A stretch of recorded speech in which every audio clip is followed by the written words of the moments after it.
Before I begin to discuss my summary of learning, I would like to take a moment to acknowledge the fact that I am on Treaty 4 territory. As a member of this learning community in this course, I acknowledge my presence on the traditional territories of the Treaty 4 people on which the University of Regina campus is located and operates. We are thankful for the opportunities to live and learn on the ancestral lands of the Cree, Ojibwe, Saulteaux, Dakota, Nakota, Lakota, and on the homeland of the Métis Nation. We respect and honor the treaties that were made on all territories and acknowledge the harms and mistakes of the past. Indigenization and sustainability are our shared responsibilities, and we are committed to moving forward in partnership with the Indigenous nations in the spirit of reconciliation and collaboration. I came into this class believing that curriculum was only what the teacher was supposed to teach. I did not know how many different ways that curriculum could be expressed.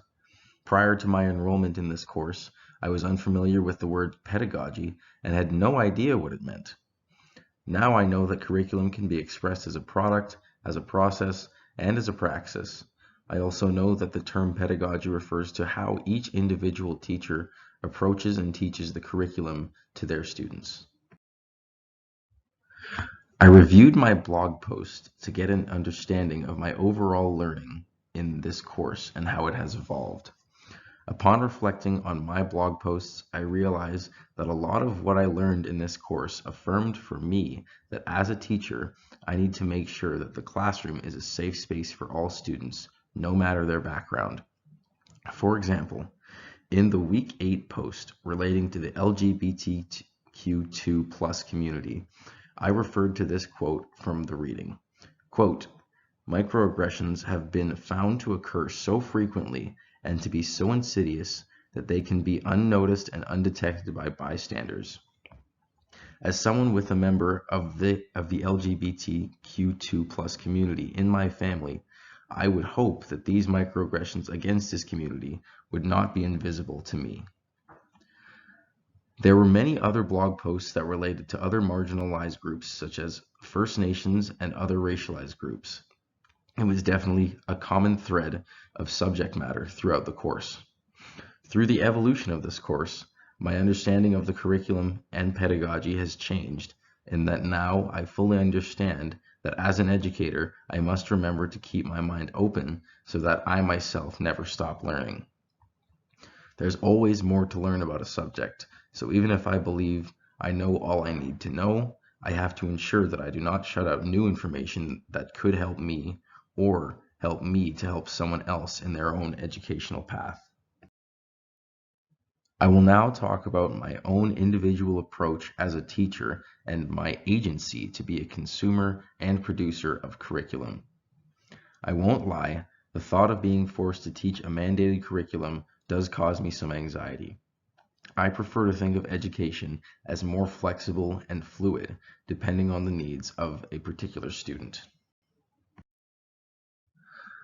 I imagine that my approach to being faced with an official mandated curriculum would be according to the following 3 steps.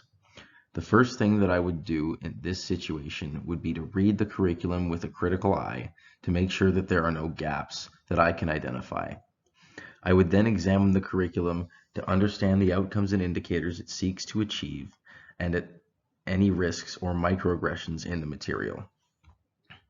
I would then approach lesson planning to achieve the outcomes and indicators while ensuring that the curriculum as process is not in any way accidentally but intrinsically prejudiced towards any cultures, races, religions, genders, or sexualities.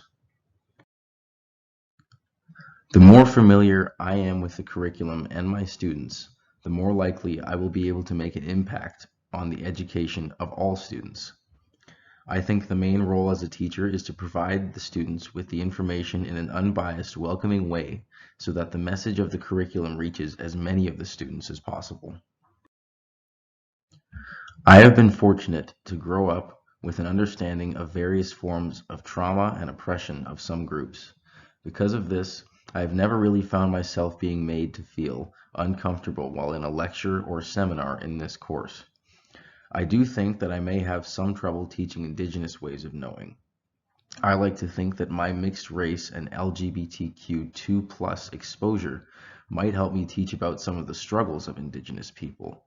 However, the truth still remains that I am not Indigenous and cannot fully understand the struggles and trauma of that community.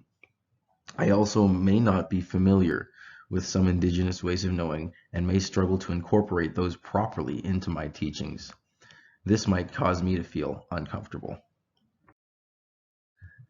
If I am faced with uncomfortable material in this area that causes me to feel cognitive dissonance, my plan is to ensure that I engage with as many resources as possible to expose myself to different ways of learning and knowing.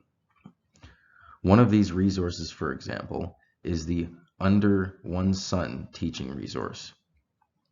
As I wrote in my Week 10 blog post, quote, Under One Sun includes many readings available at many different grade levels for students of all ages. These readings include Indigenous and non-Indigenous ways of knowing. My commitment to preparation hopefully should allow for seamless integration of Indigenous ways of knowing into the already established curriculum in my classroom. Thank you very much for an engaging, information-filled semester. I hope to see you down the road as we both further our careers as educators.